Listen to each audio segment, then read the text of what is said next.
a market where it catered to people who didn't have access to other markets, who were too sensitive or had struggles that made other markets impossible or at least very, very difficult to either participate in as a vendor or come as an attendee.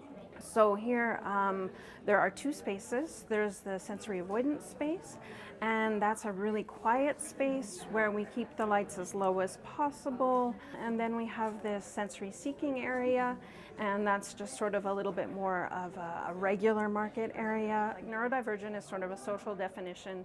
A lot of people says it includes autism, ADHD. Those are kind of like the core group, but also there are people with traumatic brain injuries or certain types of trauma that kind of fit into neurodivergent. Anyone whose brain, doesn't fit into the norm.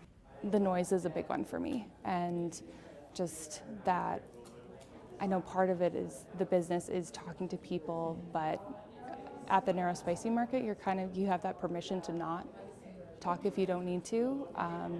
So we also have like the red, yellow, and green buttons that vendors and also customers can get. So you would wear green for, hi, I like talking, please ask me questions, interact with me. Yellow is like, maybe a little bit, not too much, and red is, don't pretend I'm not here. It makes markets more manageable, and I'm not depleted at the end of the day.